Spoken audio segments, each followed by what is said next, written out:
Les grandes pyramides. Elles figurent parmi les 7 merveilles du monde antique et sont les seules à exister encore aujourd'hui. Saviez-vous que les pyramides de Gizeh n'étaient pourtant pas uniques en leur genre et qu'elles ne furent même pas les premières? Il y eut d'abord les moyennes pyramides, mais elles n'ont pas si bien marché. Bon, j'arrête de dire des sottises.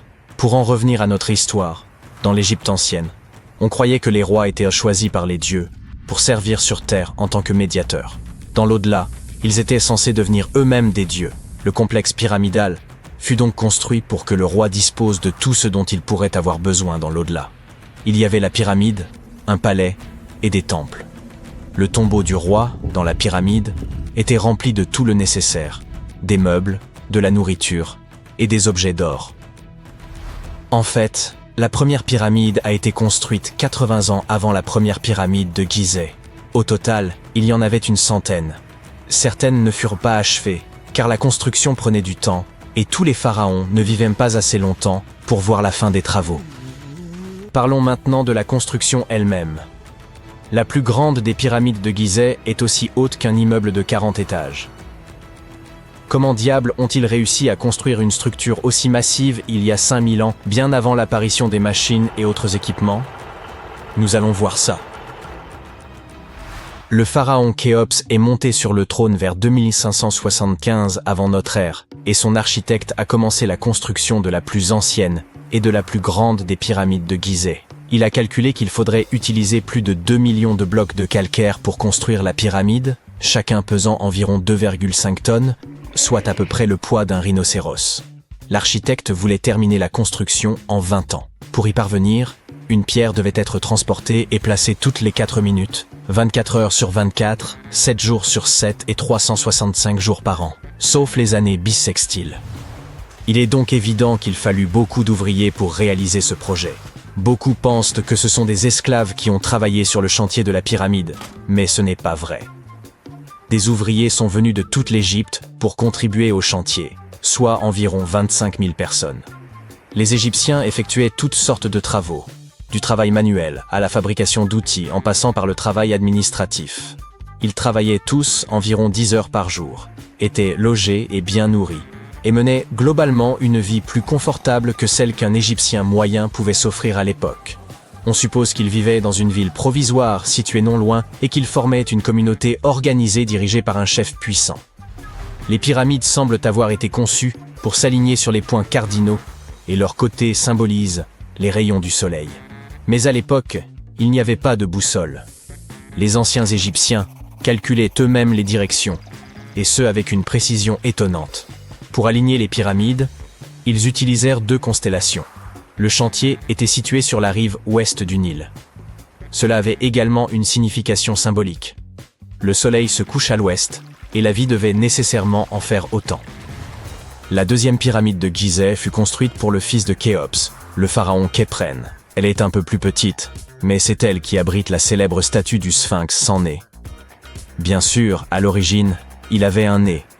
Je vous raconterai bien ce qui lui est arrivé, mais c'est encore un mystère, personne ne le sait vraiment. Les sphinx ont un corps de lion et une tête d'homme. On les considérait comme les gardiens de lieux importants. Ce célèbre sphinx porte la tête du pharaon Khéphren et garde sa pyramide, face au soleil levant. Le sphinx est l'une des plus grandes et des plus anciennes statues d'or du monde. À l'origine, il n'avait pas seulement un nez, il était aussi coloré. Les scientifiques ont découvert des traces de couleur rouge sur son visage. Il est donc fort probable que le sphinx ait été peint de cette couleur.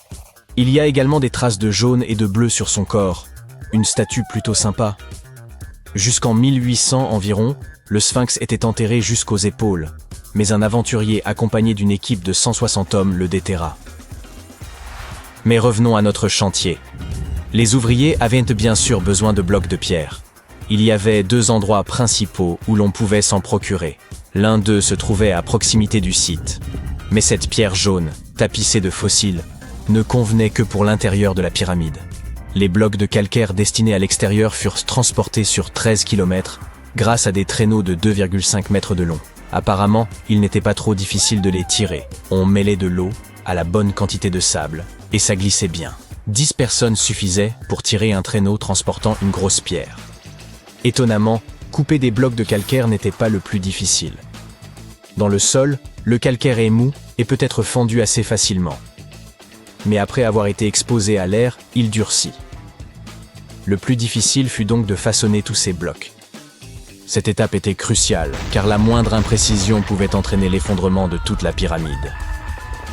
Bien, ces pierres calcaires étaient extraites, transportées sur un traîneau, façonnées. Et ensuite quoi? Comment les disposer? C'est encore un mystère. Les archéologues ont découvert les vestiges d'un système de rampes datant de l'époque de la construction des pyramides. Les historiens s'accordent donc à dire que les Égyptiens ont très probablement conçu un système unique pour déplacer et tirer ces énormes blocs. L'opinion la plus répandue est qu'il y avait plusieurs rampes autour de la pyramide. Il y avait probablement une rampe centrale avec 2 escaliers de chaque côté, construits directement sur les pierres de la pyramide. La rampe grandissait au fur et à mesure que la pyramide s'élevait. On pense que certains ouvriers gravissaient les escaliers en tirant des pierres sur des traîneaux de bois. Mais ce n'est qu'une hypothèse parmi d'autres. D'autres affirment que les rampes se trouvaient autour de la pyramide. D'autres encore qu'elles se trouvaient à l'intérieur. Peut-être que nous ne le saurons jamais, et que le mystère restera entier pour toujours. Le calcaire extérieur de la pyramide était poli avec du sable et de la pierre pour qu'il brille. Au sommet, il y avait un pyramidion en or et en argent, qui scintillait sur l'Égypte comme un deuxième soleil. Voilà comment on occupait son temps il y a 5000 ans. Parlons maintenant de l'intérieur. Curieusement, il n'y a pas grand-chose à l'intérieur de la pyramide. En très grande partie, il s'agit de pierres massives, avec très peu d'espace ouvert. Mais jetons un coup d'œil rapide. Depuis l'entrée, il y a 2 escaliers, l'un qui descend, l'autre qui monte. Ils nous mènent aux chambres. Il y en a 3 à l'intérieur. Pourquoi? Apparemment, une chambre funéraire devait être toujours prête au cas où le pharaon aurait rendu l'âme avant la fin des travaux. À mesure que les travaux avançaient, d'autres chambres étaient reconstruites. La dernière était la principale, c'était la chambre du roi, celle où repose Khéops. C'est la plus grande pièce, au cœur de la pyramide, et un grand passage y mène. On l'utilisait probablement pour monter le granit, servant à décorer l'intérieur. On utilisa également du granit pour fabriquer 5 étages de poutres destinés à soutenir la structure. Et apparemment, ça a bien tenu étant donné que la pyramide est restée debout pendant des siècles. Malheureusement, aucune de ces chambres ne comporte de hiéroglyphes. Si vous voulez en voir, vous devez aller voir les tombes décorées situées près des pyramides. Ces œuvres sont des représentations de la culture et de la vie quotidienne de l'Égypte ancienne. Leurs textes permettent aux chercheurs d'étudier la langue et la grammaire. Les trésors qui se trouvaient autrefois dans les pyramides ont été emportés par des pilleurs. Il existe aussi de nombreux tunnels et passages secrets à l'intérieur des pyramides. Mais aujourd'hui encore, personne n'en connaît le plan complet. Cela fait des années que les scientifiques envoient des robots munis de caméras à l'intérieur. Mais il y a encore beaucoup de choses que nous ignorons. Aujourd'hui, ils se servent de rayons X pour scanner les pyramides de l'extérieur, sans entrer. Alors oui, les anciens Égyptiens ont bien créé un mystère que personne n'a réussi à percer en 5000 ans. Sécante, cosinus, tangente, sinus, 3,14159. C'était le cri de ralliement du club de trigonométrie à l'époque. Pour tous les autres élèves du cours de mathématiques, des termes tels que sinus, tangente et pi étaient tout simplement déconcertants. Qui les a inventés et pourquoi? Leur seul but était-il de rendre les choses plus difficiles pour les élèves? Eh bien, pas tout à fait. La trigonométrie a été inventée par les anciens Égyptiens. Ils avaient besoin de ces connaissances pour construire leurs pyramides, et ils ont fait du bon travail. La grande pyramide de Gizeh est toujours debout aujourd'hui, quelques 4500 ans après sa construction. Et personne n'a fait de réclamation. Sortons donc de cette salle de classe et partons pour un voyage dans le temps, afin de percer les secrets de la précision des anciens Égyptiens. Vous voici sur le chantier de la Grande Pyramide, à une quinzaine de kilomètres du Caire en Égypte. La ville n'est pas encore là. Vous n'êtes entouré que du désert et des nombreux ouvriers. Ils transportent de gros blocs de pierre pesant chacun 2,5 tonnes. Ces blocs se trouvent sur des traîneaux de bois qui eux-mêmes reposent sur de gros cylindres. Une équipe de 8 hommes fait rouler ces blocs en avant. Cela fait tout de suite penser au rouleau d'une caisse enregistreuse de supermarché. Le principe est exactement le même, mais l'échelle est plus grande, beaucoup plus grande. Les scientifiques estiment que les Égyptiens ont utilisé 2,3 millions de blocs de ce type rien que pour la Grande Pyramide. Et le bloc qui se trouve devant vous est l'un des plus légers. Le plus lourd d'entre eux pesait près de 15 tonnes. Mais d'où venaient tous ces blocs? La plupart provenaient de carrières situées autour de Gizeh. Ce n'est pas très impressionnant, pensez-vous. Mais attendez de savoir comment les ingénieurs de l'Antiquité ont transporté du granit sur 800 km jusqu'à la pyramide. À l'époque, il n'y avait ni chemin de fer, ni autoroute. Mais il y avait le Nil, ce fleuve puissant. Les chercheurs pensent même que les Égyptiens ont creusé un canal pour relier le Nil directement au site de construction des pyramides. Il suffisait alors d'attendre le début de la saison des crues, et le tour était joué. La montée des eaux faisait flotter les lourds blocs de pierre. Mais comment ont-ils ensuite soulevé tous ces énormes cailloux sur la terre ferme pour les empiler ainsi jusqu'au sommet? Disposaient-ils de grues gigantesques? Les anciens Égyptiens ont contourné ce problème, littéralement. L'un des ouvriers vous montre maintenant la rampe géante qui fait le tour de la pyramide qu'ils sont en train de construire. C'est ainsi qu'une route de montagne se ferait un chemin en zigzag jusqu'au sommet. Si la rampe rejoignait directement le sommet de la pyramide, les ouvriers ne pourraient pas s'en servir pour tirer les blocs de pierre. Elle serait trop abrupte. Les scientifiques ont calculé que l'inclinaison maximale était de 8%. Les anciens Égyptiens ont donc simplement prolongé la rampe autour de la pyramide. Encore une fois, il ne s'agit que de théorie, car la rampe aurait pu se trouver à l'intérieur de la pyramide, comme le suggèrent certains chercheurs. La méthode de construction exacte reste un mystère, gardé jalousement par le Sphinx. C'est son vrai nom, n'est-ce pas? Eh bien c'est faux. Le grand Sphinx n'est que le pseudonyme de la statue. Vous savez, ce nom que prennent les écrivains lorsqu'ils veulent se cacher leur véritable identité, ou le nom de scène d'un chanteur.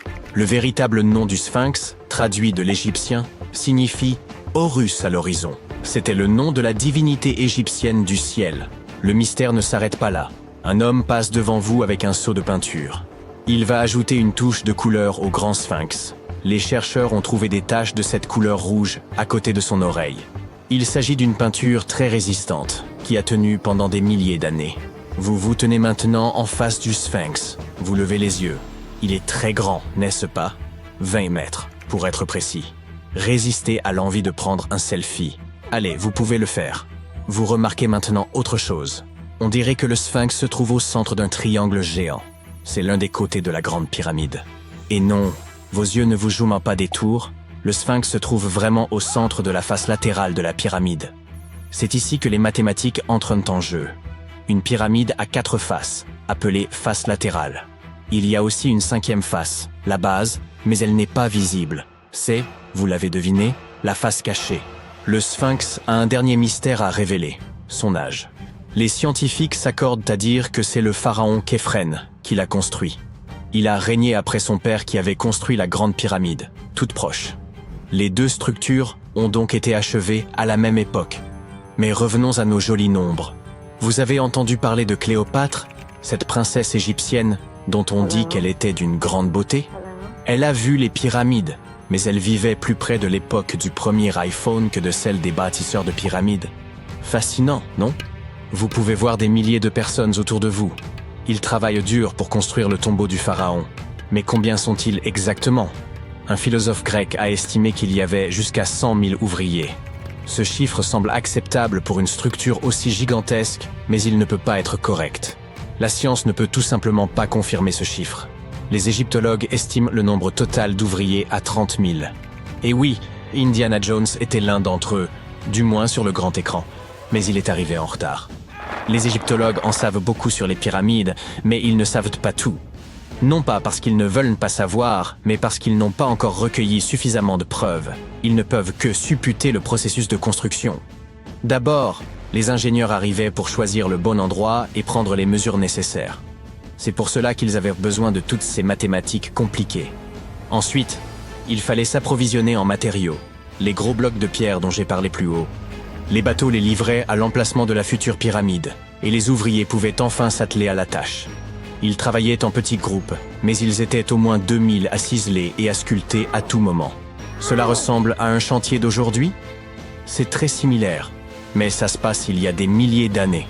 Il est étonnant de voir ce que les Égyptiens de l'Antiquité étaient capables de réaliser avec des outils en cuivre et en pierre. La pyramide est maintenant terminée. Mais s'agit-il de la même pyramide que celle que nous voyons aujourd'hui? Pourquoi cette structure brille-t-elle sous le soleil du désert? N'est-elle pas censée être d'un jaune poussiéreux? Eh bien non. Au fil du temps, l'activité humaine et les éléments ont complètement décapé la couche extérieure des pierres. Des artisans experts avaient poli ces blocs en utilisant uniquement de la pierre et du sable. Le résultat final était une pierre lisse et brillante. Le jour de son achèvement, la grande pyramide de Gizeh était un triangle de lumière parfait. Ses faces polies étaient crantaux comme des miroirs géants, reflétant le puissant soleil égyptien. C'est à ce moment-là que vous devez mettre vos lunettes. La chose brillante que vous voyez au sommet de la pyramide est en réalité faite d'or. On appelle pyramidion la pierre de couronnement que l'on place tout en haut d'une pyramide. Elle était recouverte de feuilles d'or. Comme vous pouvez le deviner, ce sont ces pierres qui ont disparu en premier. Avant de vous ramener dans votre salle de classe, nous allons faire un autre arrêt. Nous nous rendons dans les îles britanniques. Et non, ce n'est pas à Stonehenge que nous allons. Il s'agit de Newgrange, dans le comté de Meath. Les scientifiques estiment que les anciens peuples d'Irlande ont construit ce monument de pierre aux alentours de 3200 ans avant notre ère.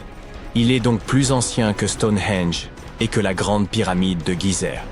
La fonction du monticule circulaire de Newgrange est la même que celle de la grande pyramide et est tout aussi mystérieuse. On estime à plus de 220 000 tonnes le volume de pierres détachées présentes dans la vallée. Et il ne s'agit pas de pierres jetées au hasard sur une pile. L'ordre dans lequel elles sont disposées rend la structure imperméable. Cela expliquerait comment Newgrange a pu tenir si longtemps. N'avez-vous pas soudain envie de vous procurer un étui bien étanche pour votre téléphone? Vous êtes de retour à votre pupitre. Mais le cours de mathématiques d'aujourd'hui est la dernière chose à laquelle vous pensez. Vous pensez à la grandeur des pyramides égyptiennes. Et vous vous demandez si nous avons quelque chose de semblable aujourd'hui. Eh bien, sachez que les ingénieurs modernes sont tout aussi impressionnés que vous par la grande pyramide. On trouve une pyramide de verre dans la cour principale du célèbre musée du Louvre à Paris. Le panorama de San Francisco ne serait pas complet sans la Trans-America pyramide de 48 étages. Mais c'est à Las Vegas que l'on est allé le plus loin. C'est dans cette ville que se trouve l'hôtel Luxor. Il est très grand. C'est même la 3e plus grande pyramide de la planète. Et devinez ce qui se trouve juste devant. Oui, une réplique du Sphinx. Elle mesure 33,5 mètres de haut, soit 2 étages de plus que celle de Gizeh. Eh oui, tout est plus grand à Las Vegas. Quelque chose d'étrange se cache sous les sables de Gizeh.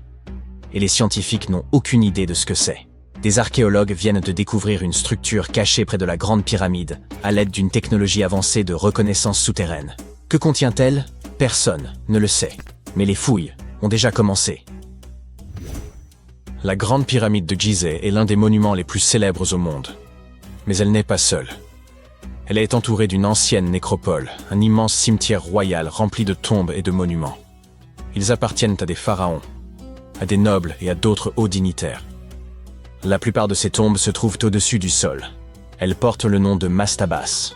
Il s'agit de sépultures rectangulaires au toit plat, construites en calcaire ou en briques crues.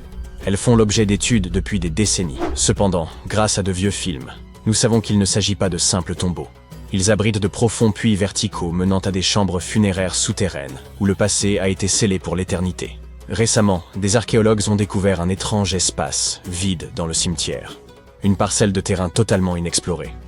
Pas de mastaba, pas de ruines visibles, rien. Pendant des années, ils l'ont ignoré. Mais entre 2021 et 2023, ils ont décidé d'enquêter. Ils n'ont toutefois pas creusé. Au lieu de cela, ils ont utilisé une technologie similaire à nos radios médicales, mais pour le sol. Ces radars ont permis aux scientifiques de voir. Et il y avait bien quelque chose sous le sable, quelque chose qui avait été délibérément enterré et oublié. Une structure souterraine en 2 parties. L'une est peu profonde et en forme de L. Elle mesure environ 10 mètres de long et est enterrée à seulement 2 mètres de profondeur. Et plus bas, une anomalie plus mystérieuse encore. Une structure complètement différente de tout ce qui se trouve dans les environs. Ils l'ont qualifiée d'anomalie à haute résistance, ce qui signifie qu'elle est dense et solide, probablement faite de pierre, de sable ou même de métal, et personne ne sait ce qu'elle renferme. Il est évident que cette structure en forme de L a été construite de main d'homme. Elle n'a rien de naturel. et il se pourrait qu'elle ne soit qu'une entrée vers ce qui se cache en dessous. Cependant, nous n'avons encore que des hypothèses concernant son contenu. Elle est remplie de sable et de gravier. Elle a probablement été remblayée délibérément après sa construction, peut-être pour la préserver. Pourquoi? Nous ne le savons pas.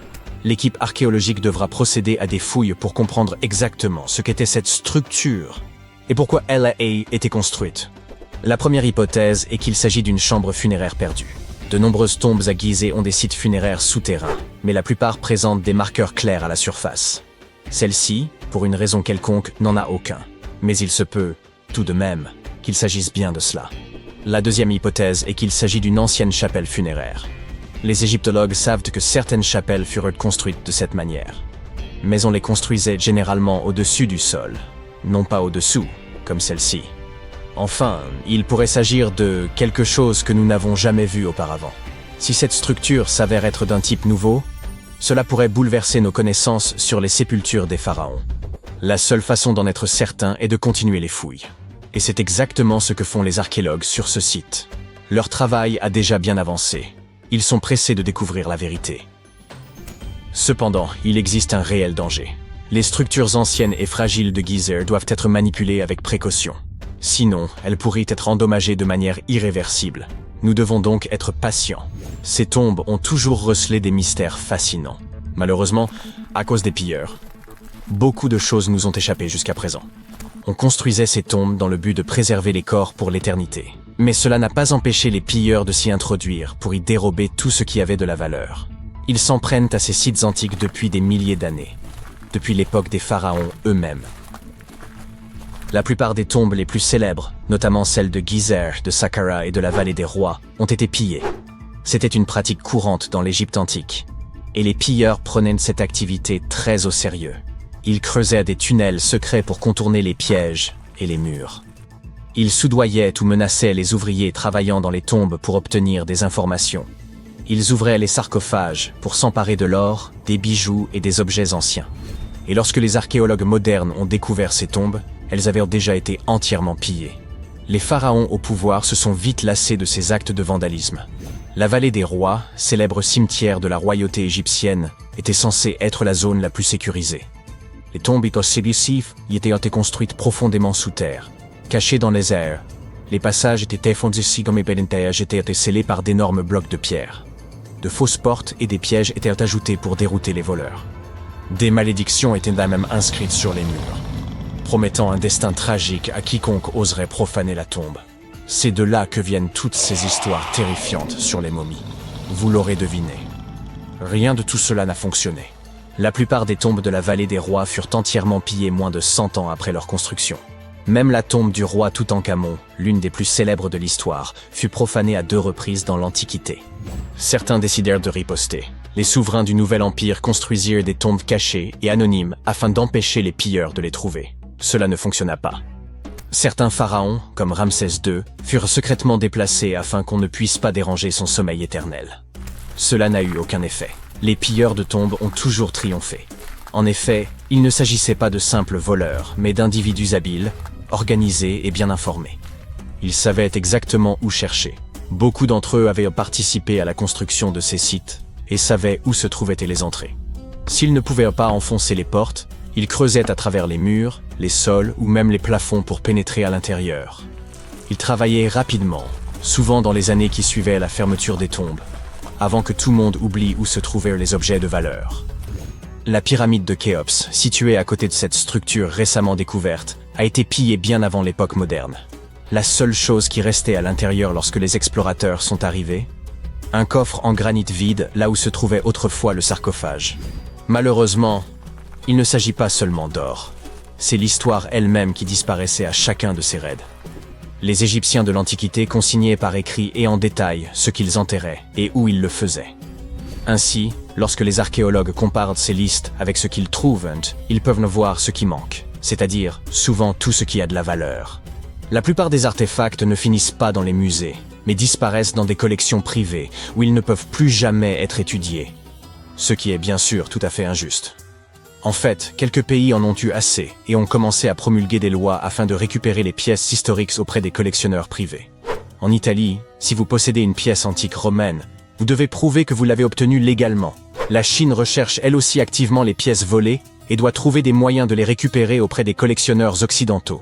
En Égypte, de nouvelles lois ont été votées afin d'interdire aux particuliers de posséder des objets anciens. D'autres pays, comme les États-Unis, le Royaume-Uni, l'Allemagne ou la Suisse, n'ont aucun problème avec le fait que des personnes fortunées possèdent leur histoire. Le British Museum est presque entièrement constitué d'objets pillés. Les empires européens ont envahi la moitié de la planète et ont ramené chez eux tout ce qui leur plaisait. Leur musée leur regorge souvent de tels vestiges. Malheureusement, ils refusent la plupart du temps de les restituer. Prenons l'exemple de la pierre de Rosette. Elle a été dérobée en Égypte par l'armée de Napoléon. Elle a ensuite été volée par les Britanniques après leur victoire sur les Français. L'Égypte réclame sa restitution depuis des années, mais toujours sans succès. Ou encore les marbres du Parthénon. Ces magnifiques sculptures grecques monumentales ont été dérobées à Athènes par un lord britannique au XIXe siècle. La Grèce réclame leur restitution depuis lors, mais le Royaume-Uni n'est pas disposé à les rendre. Et c'est sans parler des innombrables artefacts mésoaméricains dispersés dans divers musées à travers le monde. Les explorateurs européens ont pillé les temples mayas et aztèques, emportant statues, bijoux et objets sacrés. Et aujourd'hui, le Mexique se bat pour les récupérer. Il ne serait pas surprenant que même cette mystérieuse chambre souterraine ait déjà été pillée d'une manière ou d'une autre. Mais s'il s'agit vraiment d'un lieu récemment découvert, pourrait-il être l'un des rares à avoir échappé aux pilleurs? Se pourrait-il qu'il renferme encore des objets anciens, intacts depuis 4500 ans? Nous ne pouvons qu'espérer que les voleurs ne s'y soient pas déjà introduits.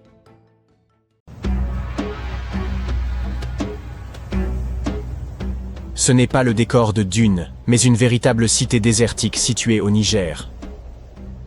Djado a sans doute été édifié par le peuple nomade des Sao et regorge de Ksar, des maisons fortifiées de faites de sel et d'argile, dotées de murs imposants et de passages secrets.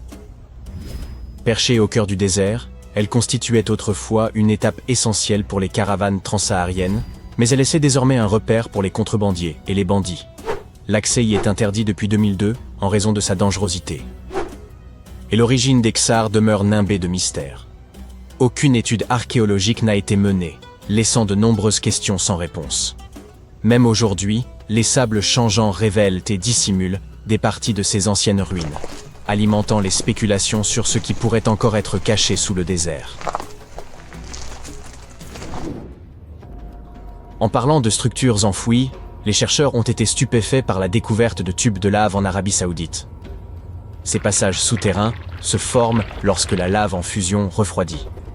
Les chercheurs pensent que d'anciens nomades ont pu utiliser ces tunnels pour survivre aux conditions désertiques extrêmes.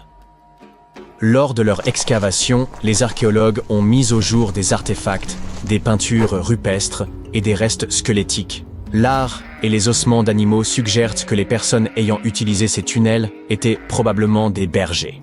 On tente encore de déterminer si ces groupes y résidaient sur de longues périodes, ou si les tunnels ne servaient que de refuge temporaire.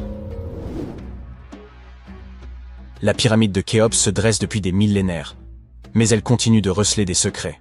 Grâce à une technologie de balayage avancée, les scientifiques ont découvert 2 structures cachées sous un ancien site funéraire. La première forme une structure peu profonde en elle, tandis qu'en dessous se trouve un espace bien plus vaste, qui pourrait être un lieu de sépulture ou une chambre. La structure plus petite a été délibérément remplie de sable, tandis que la plus profonde pourrait être une chambre vide.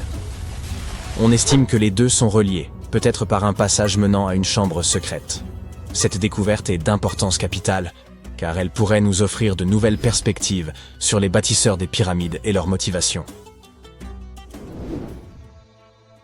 Le monde est riche en écrits anciens, mais certains messages demeurent impénétrables, à l'instar du mystère de la tablette de Bachplémy.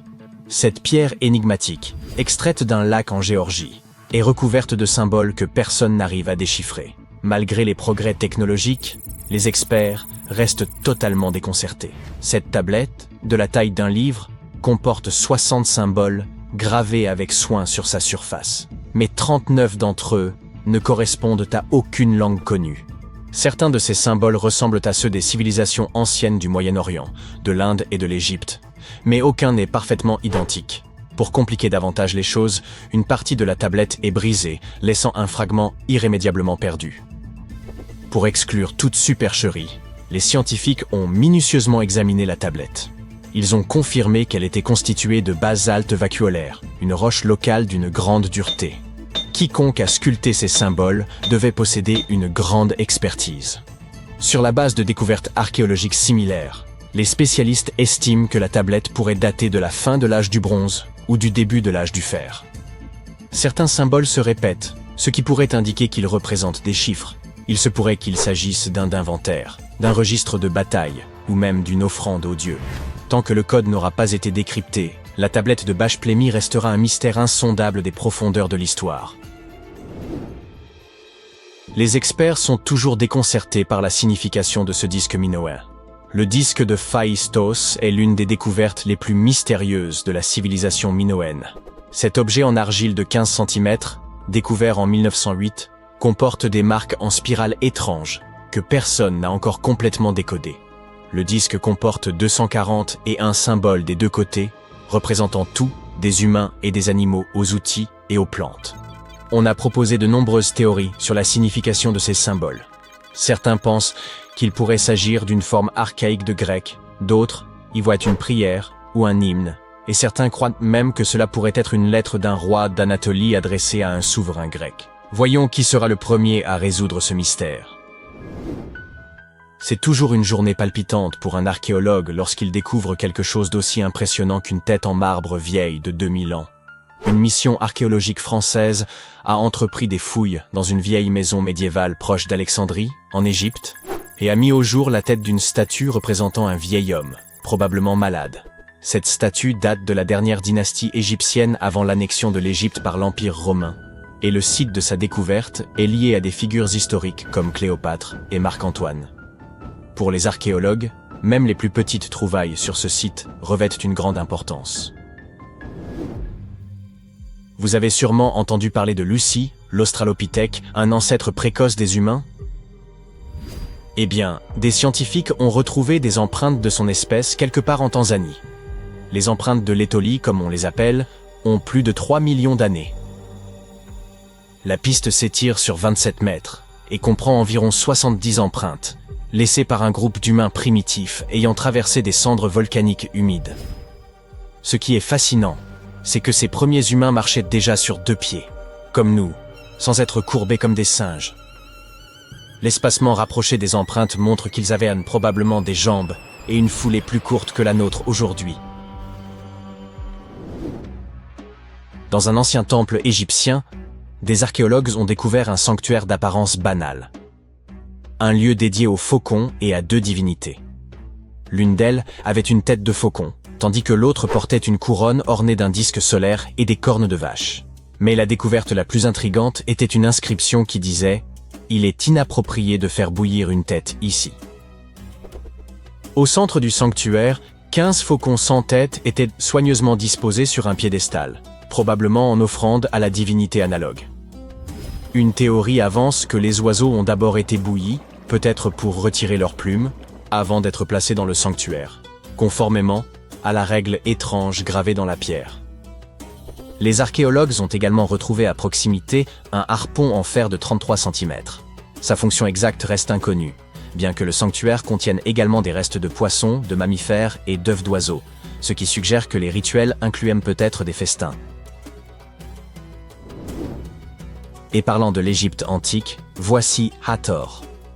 Les scientifiques l'ont nommé d'après la déesse égyptienne de la maternité, de la musique et du chant.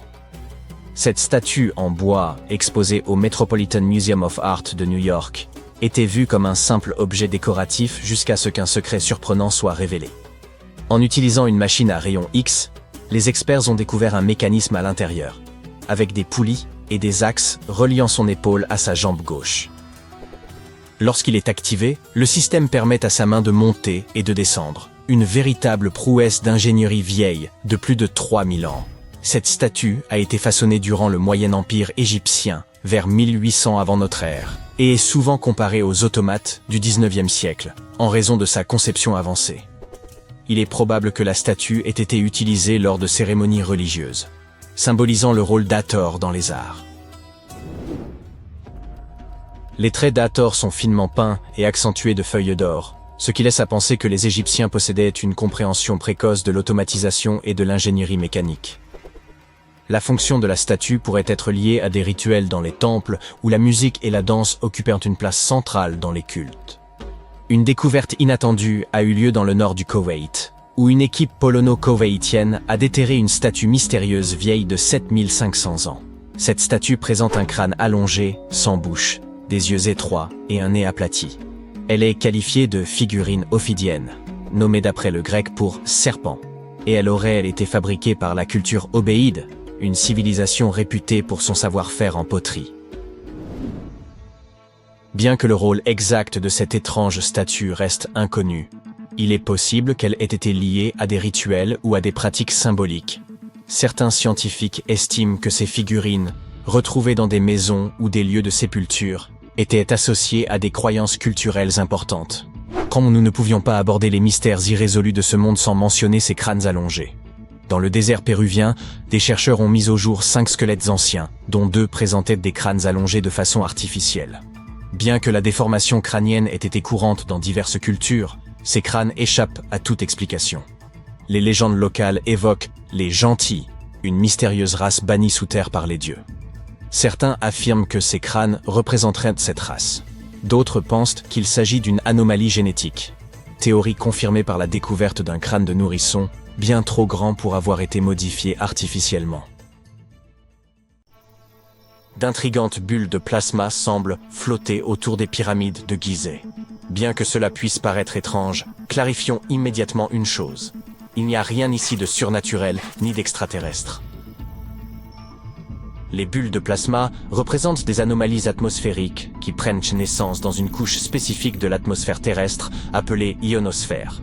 Cette enveloppe invisible entoure notre planète et s'étend sur une altitude approximative de 80 à 650 km, frôlant la limite de l'espace. Dans cette région, le Soleil, véritable fourneau céleste, chauffe les gaz et les transforme en particules électriquement chargées que l'on nomme plasma. Voici l'aspect captivant. Pendant la nuit, notamment près de l'équateur, ces particules subissent des perturbations. Lorsque certaines d'entre elles disparaissent simultanément en grande quantité, cela donne naissance à une bulle de plasma. Imaginez une vaste poche où le plasma est absent ou fortement réduit. Cependant, pour mériter l'appellation de bulle de plasma, le phénomène doit se manifester à une échelle considérable, avoisinant généralement les 100 km de diamètre. Si vous envisagez déjà un voyage en Égypte, jumelles en main pour inspecter les sommets des pyramides, sachez que ces bulles de plasma sont invisibles à l'œil nu. Elles se forment bien au-dessus de nos têtes, hors de portée de notre vue. Les scientifiques doivent recourir à des instruments spécialisés, tels que le radar ionosphérique de haute latitude, l'ARID, pour les détecter. Cet équipement de pointe permet d'étudier en temps réel le déplacement et la formation des bulles de plasma, un processus qui peut, par ailleurs, être déclenché par des tempêtes solaires. Cela nous conduit à novembre 2023, moment où une tempête solaire remarquable s'est produite. Sur une échelle de gravité allant de 1 à 5, cet événement a été classé G3, correspondant à une intensité forte. Les tempêtes solaires résultent des taches solaires, des zones plus sombres et plus fraîches à la surface du Soleil, qui émettent d'intenses bouffées d'énergie dans l'espace. Ces éruptions ont engendré plusieurs tempêtes géomagnétiques sur Terre. Bien que cela puisse évoquer des scénarios catastrophiques, l'impact sur notre quotidien a été relativement limité. En réalité, ce fut une excellente nouvelle pour les passionnés d'astronomie, car la tempête solaire a donné naissance à des aurores spectaculaires, visibles jusqu'en Grèce et en Turquie. Cependant, cette tempête particulière de 2023 a également entraîné une autre conséquence remarquable. Elle a produit la plus grande bulle de plasma jamais enregistrée par le LARID. Ce phénomène, d'une ampleur inédite, s'étendait sur des régions aussi reculées que les pyramides d'Égypte et les îles Midway dans l'océan Pacifique. Une telle distance est impressionnante, et ce phénomène représente un enjeu crucial pour la science. Les bulles de plasma posent en effet une menace croissante pour les technologies modernes. Selon les experts, elles peuvent perturber les communications satellitaires et les systèmes de navigation GPS. Ainsi, si vous utilisez Google Maps ou Waze et qu'ils perdent soudainement votre localisation, une bulle de plasma pourrait en être la cause. Nous comprenons donc désormais ce qui se passe avec ces bulles détectées au-dessus des pyramides de Gizeh. Cependant, les mystères ne s'arrêtent pas là. L'intérieur de la pyramide de Khéops révèle des phénomènes encore plus intrigants. Il semblerait qu'elle possède la capacité de concentrer l'énergie électromagnétique en son sein. Il y a quelques années, une équipe de chercheurs a voulu étudier ce phénomène en exposant cette architecture ancienne à des ondes radio. Ces ondes, semblables à celles utilisées par nos téléphones mais beaucoup plus longues, atteignent jusqu'à 600 mètres. Ne pouvant bombarder directement la pyramide avec ces ondes, les scientifiques ont opté pour une alternative plus pratique, la modélisation informatique. Grâce à ces simulations, les chercheurs ont mis au jour une découverte stupéfiante. La Grande Pyramide est capable de concentrer l'énergie électromagnétique non seulement dans ses chambres internes, mais aussi sous sa base, là où se situe une chambre inachevée. Par concentré, il faut comprendre quelque chose comme emprisonné. Prenons un exemple. Lorsque vous criez dans une grotte, vous entendez votre voix en écho. Les ondes sonores ne se dissipent pas immédiatement. Elles rebondissent et se focalisent. De la même manière, quand des ondes radio touchent la pyramide, elles ne se contentent pas de la traverser ou de l'éviter. Elles sont absorbées, rebondissent, puis se concentrent à l'intérieur et sous la pyramide. La liste des mystères entourant les pyramides égyptiennes ne s'arrête pas là. À l'intérieur de la Grande Pyramide, un long passage étroit conduit à ce qu'on appelle la chambre du roi. Située au cœur même de la structure, cette pièce est supposée avoir abrité la dépouille du pharaon Khéops, le souverain à l'origine de cette construction, dont le règne remonte à plus de 4000 ans. Lorsque l'on pénètre dans la chambre du roi, deux éléments frappent immédiatement. L'acoustique remarquable du lieu et sa structure massive, intégralement revêtue de granit rouge. Ces deux caractéristiques semblent désormais reliées selon les conclusions de certains scientifiques. En effet, ils suggèrent que la chambre du roi pourrait capter ou amplifier l'énergie sonore provenant des autres parties de la pyramide. Autrement dit, cette salle aurait été spécifiquement conçue pour intensifier le son d'une manière unique à l'intérieur de l'édifice. Pour vérifier cette hypothèse, les chercheurs ont réalisé une expérience en chantant dans la chambre de la reine, située juste en dessous de la chambre du roi. Le résultat fut surprenant. La musique n'était pas perceptible dans les pièces souterraines inférieures, mais résonnait de façon claire et puissante dans la chambre du roi. Une hypothèse pour expliquer ce phénomène repose sur le type de pierre utilisé dans la chambre du roi, le granit rose. Ce matériau est reconnu pour ses propriétés piézoélectriques, ce qui signifie qu'il peut absorber l'énergie de son environnement, comme les vibrations sonores, et la transformer en énergie électrique. Cela implique que l'acoustique particulière de la chambre ne dépend pas seulement de sa forme, mais aussi du rôle actif joué par le granit dans l'amplification et la concentration des ondes sonores. Ces découvertes, selon les scientifiques, ouvrent de nouvelles perspectives de recherche sur les potentialités de la pyramide. Les anciens Égyptiens auraient-ils été capables d'exploiter l'énergie produite par les ondes sonores ou les vibrations naturelles de la Terre? Bien que cela puisse sembler improbable, les propriétés piézoélectriques du granit, bien documentées par la science moderne, rendent cette hypothèse plausible. Peut-être n'avons-nous fait qu'effleurer les véritables capacités des pyramides. Et si cela ne suffisait pas, d'autres éléments intrigants méritent notre attention, notamment l'emplacement parfait des pyramides. Il semble que leur constructeur ait aligné la pyramide de Khéops sur les points cardinaux, avec une précision quasi parfaite par rapport aux directions nord, sud, est et ouest. De nombreuses théories existent sur la manière dont ils ont accompli cet exploit. Mais une étude suggère qu'ils auraient utilisé l'équinoxe d'automne pour s'assurer de cet alignement. Lors de l'équinoxe, le soleil se lève et se couche précisément à l'est et à l'ouest, ce qui aurait grandement simplifié la tâche des bâtisseurs. En observant le soleil à cette période, ils auraient pu positionner les pyramides avec une précision remarquable. En prenant en compte ces faits étranges, l'alignement parfait, la capacité à concentrer les ondes radio et l'utilisation de matériaux susceptibles de générer de l'énergie électrique, il est légitime de se demander si les pyramides n'étaient pas destinées à remplir des fonctions bien plus complexes que de simples tombeaux. Nikola Tesla partageait cette idée. On raconte que l'inventeur et ingénieur célèbre nourrissait une fascination pour les pyramides égyptiennes et se demandait si elles pouvaient être des transmetteurs d'énergie géants. Selon lui, leur forme et leur position auraient pu les transformer en générateurs colossaux, capables de produire une énergie gratuite et illimitée. Certains chercheurs modernes soutiennent cette théorie, affirmant que ces monuments pourraient avoir été conçus comme d'immenses centrales électriques. Ils suggèrent que les constructeurs auraient peut-être découvert comment manipuler les ions, ces particules électriquement chargées présentes dans l'atmosphère, grâce à des matériaux comme le cuivre, l'or et l'argent disposés autour des pyramides. Ainsi, il est tout à fait envisageable que les anciens Égyptiens aient mis au point une source d'énergie durable et renouvelable. Toutefois, malgré l'attrait de cette idée, nous ne sommes pas encore parvenus à la vérifier, laissant la véritable fonction des pyramides parmi les plus grands mystères de l'humanité. Est-ce que tu sais qui était Nikola Tesla? Tu as certainement entendu parler des grandes pyramides d'Égypte. Et si je te disais que Tesla a peut-être découvert l'ancien mystère qui entoure 16 pyramides? Pardon? Un mélange de science et d'archéologie? Et non. Il est fort probable que les pyramides ne soient pas si énigmatiques après tout.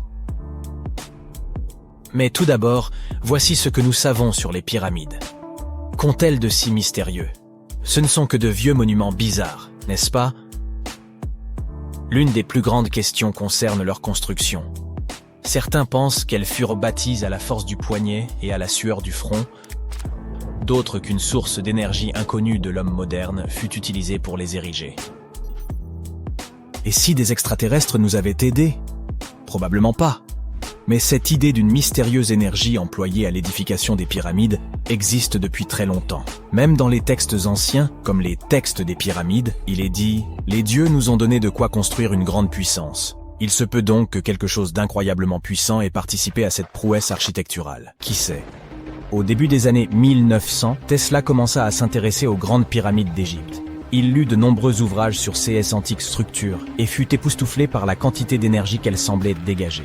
À l'époque, peu de gens connaissaient l'électricité. Et notre scientifique se demanda si les pyramides ne cachèrent pas une technologie avancée. Il se dit que leur puissance pouvait être liée à l'électromagnétisme, et il consacra beaucoup de temps et d'efforts à tenter d'en savoir plus. Il avait des théories assez bizarres pour l'époque. Il pensait que les pyramides contenaient une charge électrique et qu'elles alimentaient en énergie les zones environnantes. Il croyait également que des cristaux étaient à la source de cette énergie. Selon lui, ces cristaux super puissants se trouvaient à l'intérieur des pyramides et pouvaient contrôler les champs électromagnétiques. Mais ce n'est pas tout. Tesla pensait également que les matériaux utilisés pour construire ces monuments avaient des propriétés leur permettant de capter l'énergie du soleil et de la lune, et pas seulement en petite quantité. Il pensait que les pyramides pouvaient créer un champ d'énergie assez puissant pour éclairer des villes entières et même illuminer des zones plongées dans l'obscurité. On les utilisait comme des sortes de centrales électriques géantes afin de produire de l'énergie et faire fonctionner des machines. Les pyramides étaient liées, d'après Tesla, à une énergie cosmique employée pour l'éveil spirituel et la guérison des maux. Plutôt New Age, n'est-ce pas? Ces hypothèses n'étaient pas d'origine fantaisiste. Il avait sérieusement étudié tous les documents disponibles sur les pyramides, des objets aux textes anciens en passant par les hiéroglyphes et les dessins. Et il en avait conclu que les pyramides avaient été conçues comme des amplificateurs d'énergie et aussi qu'une mystérieuse source d'énergie avait été utilisée pour les construire. Certains pensaient que Tesla n'était qu'un excentrique avec de folles théories. Mais ces idées ont eu un impact considérable sur la façon dont nous percevons les pyramides aujourd'hui. Depuis quelques années, des chercheurs et des universitaires étudient ces découvertes et les utilisent pour lever le voile sur certains des plus grands mystères qui entourent ces anciennes structures. Par exemple, des scientifiques ont récemment mené des expériences théoriques pour analyser comment la Grande Pyramide réagirait à certaines ondes radio. Ils ont découvert qu'elle pouvait capter les ondes radio d'une certaine longueur et faire ensuite converger leur énergie de ces salles à sa base. Les scientifiques ont effectué de nombreux calculs pour parvenir à cette conclusion. Ils ont d'abord réfléchi aux longueurs d'onde qui fonctionneraient le mieux. Ils ont ensuite modélisé la réaction de la pyramide à ces ondes et ils ont calculé la quantité d'énergie qui serait absorbée ou diffusée. Enfin, ils ont étudié comment l'énergie se déplacerait à l'intérieur de la pyramide une fois captée par la structure. Pour expliquer tout cela, ils ont employé ce que l'on appelle l'analyse multipolaire, qui consiste à décomposer un objet complexe en éléments simples. Il est alors possible de voir comment chaque partie réagit à l'énergie. C'est un peu comme lorsqu'on défait un puzzle pour voir comment chaque pièce s'emboîte avec les autres. Les chercheurs s'intéressent à la manière dont tout cela pourra nous servir. Ils cherchent à fabriquer des particules capables de faire la même chose que les pyramides, mais avec de la lumière. En modifiant la taille, la forme et la matière de ces particules, ils peuvent contrôler la façon dont la lumière se déplace autour d'elles. Cela peut s'avérer très utile pour la fabrication de minuscules capteurs ou de cellules solaires très efficaces. Les scientifiques ont dû faire quelques suppositions au cours de leurs recherches.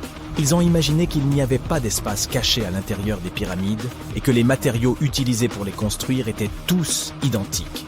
Et ils sont ainsi parvenus à faire des découvertes assez impressionnantes. Mais son étude des pyramides n'est pas l'unique témoignage du génie hypermoderne de Tesla. Nombreuses sont ces théories qui paraissaient irréalistes à l'époque, mais que des scientifiques réévaluent aujourd'hui pour des applications pratiques. Parlons du projet le plus ambitieux de Tesla, la tour de Wardenclyffe. En 1900, Tesla était déjà un grand nom de l'ingénierie électrique en Amérique. Cette invention étonnante et le fait qu'il ait réussi à surpasser Thomas Edison dans la guerre des courants impressionnait les gens. Mais Tesla ne se reposa jamais sur ses lauriers. Il décida ensuite de se lancer dans son projet le plus ambitieux, la tour de transmission de Wardenclyffe. Construite entre 1901 et 1905, elle est fondée sur l'une des idées les plus révolutionnaires de Tesla. Il souhaitait rendre l'impossible possible en créant un système mondial de communication sans fil. Ce système utiliserait la Terre elle-même comme conducteur, transmettant de la musique, des informations, des rapports boursiers, des communications militaires sécurisées et même des images en fac-similé. Cela te rappelle quelque chose? Oui, cela ressemble à l'Internet que nous utilisons aujourd'hui, mais sans aucun câble. Mais Tesla avait un rêve encore plus grand, transmettre de l'énergie sans fil. Il avait déjà prouvé qu'il était possible d'envoyer des signaux à haute fréquence grâce à son célèbre transformateur. Et par la suite, il fut obsédé par la transmission d'énergie sans fil. Sa vision était non seulement de transformer la façon dont nous communiquons, mais aussi de trouver un moyen de transférer des courants électriques à l'échelle mondiale en puisant dans l'énergie naturelle de la Terre. Tesla pensait qu'il existait une abondance d'énergie libre, tout autour de nous, et qu'elle pouvait être utilisée au profit de l'humanité. En 1899, il mena des expériences secrètes et fut convaincu qu'il était possible de transmettre de l'énergie électrique à travers la haute atmosphère terrestre. C'est ainsi que la tour de Wardenclyffe vit le jour. Elle était censée être la station prototype d'un réseau planétaire qui devait fournir de l'énergie sans fil au monde entier. Malheureusement, Tesla n'avait ni les ressources ni la confiance de ses investisseurs pour mener à bien ce projet. Il rencontra toutes sortes de problèmes financiers. Et en 1917, la tour inachevée fut finalement démolie et tout son matériel vendu afin de rembourser les dettes croissantes de notre génie. Aujourd'hui, elle nous rappelle tristement que les plus grands esprits ne parviennent pas toujours à réaliser leurs rêves. Cependant, le laboratoire de briques rouges est toujours là, le seul laboratoire de Tesla à avoir survécu. Un détail amusant. En 2017, une équipe de tournage a fait une découverte stupéfiante. Ils ont utilisé un géoradar pour explorer la zone autour de Wardenclyffe et ils ont trouvé toute une série de tunnels s'étendant sur des dizaines de mètres au-dessous du site. Personne ne sait exactement à quoi ils servaient, mais on pense qu'ils faisaient partie du grand projet de Tesla. Wardenclyffe est bien sûr un site important pour les fans du grand homme. Qui sait, peut-être quelqu'un parviendra-t-il un jour à percer le mystère de ces tunnels. Mais même si cela n'arrive jamais, l'héritage de Tesla continuera longtemps de nourrir l'imagination des scientifiques du monde entier.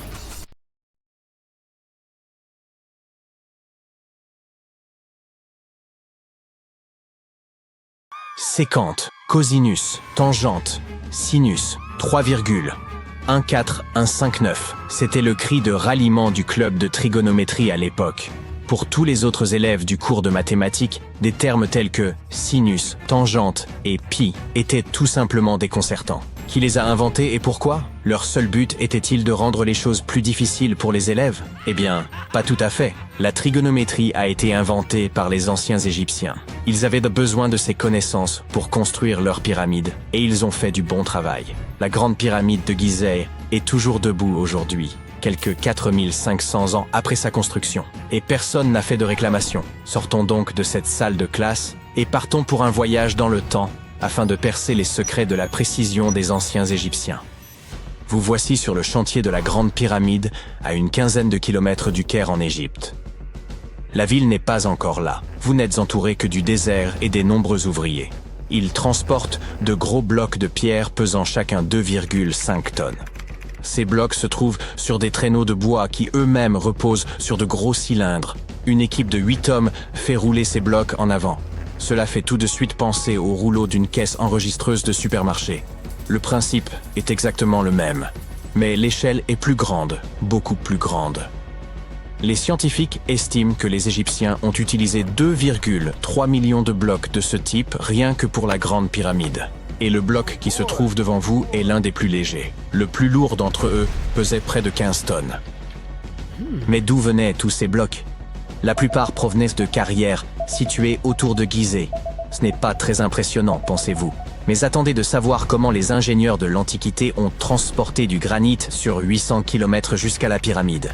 À l'époque, il n'y avait ni chemin de fer, ni autoroute. Mais il y avait le Nil, ce fleuve puissant. Les chercheurs pensent même que les Égyptiens ont creusé un canal pour relier le Nil directement au site de construction des pyramides. Il suffisait alors d'attendre le début de la saison des crues, et le tour était joué. La montée des eaux faisait flotter les lourds blocs de pierre. Mais comment ont-ils ensuite soulevé tous ces énormes cailloux sur la terre ferme pour les empiler ainsi jusqu'au sommet? Disposaient-ils de grues gigantesques? Les anciens Égyptiens ont contourné ce problème, littéralement. L'un des ouvriers vous montre maintenant la rampe géante qui fait le tour de la pyramide qu'ils sont en train de construire. C'est ainsi qu'une route de montagne se ferait un chemin en zigzag jusqu'au sommet. Si la rampe rejoignait directement le sommet de la pyramide, les ouvriers ne pourraient pas s'en servir pour tirer les blocs de pierre. Elle serait trop abrupte. Les scientifiques ont calculé que l'inclinaison maximale était de 8%. Les anciens Égyptiens ont donc simplement prolongé la rampe autour de la pyramide. Encore une fois, il ne s'agit que de théorie, car la rampe aurait pu se trouver à l'intérieur de la pyramide, comme le suggèrent certains chercheurs. La méthode de construction exacte reste un mystère, gardé jalousement par le Sphinx. C'est son vrai nom, n'est-ce pas? Eh bien c'est faux. Le grand Sphinx n'est que le pseudonyme de la statue. Vous savez, ce nom que prennent les écrivains lorsqu'ils veulent se cacher leur véritable identité, ou le nom de scène d'un chanteur. Le véritable nom du Sphinx, traduit de l'égyptien, signifie Horus à l'horizon. C'était le nom de la divinité égyptienne du ciel. Le mystère ne s'arrête pas là. Un homme passe devant vous avec un seau de peinture. Il va ajouter une touche de couleur au grand Sphinx. Les chercheurs ont trouvé des taches de cette couleur rouge à côté de son oreille. Il s'agit d'une peinture très résistante, qui a tenu pendant des milliers d'années. Vous vous tenez maintenant en face du Sphinx. Vous levez les yeux. Il est très grand, n'est-ce pas? 20 mètres, pour être précis.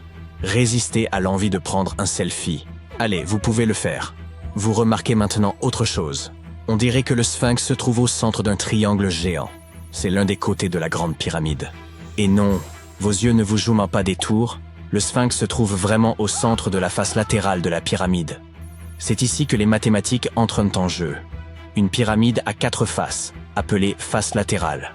Il y a aussi une 5e face, la base, mais elle n'est pas visible. C'est, vous l'avez deviné, la face cachée. Le Sphinx a un dernier mystère à révéler, son âge. Les scientifiques s'accordent à dire que c'est le pharaon Képhren qui l'a construit. Il a régné après son père qui avait construit la Grande Pyramide, toute proche.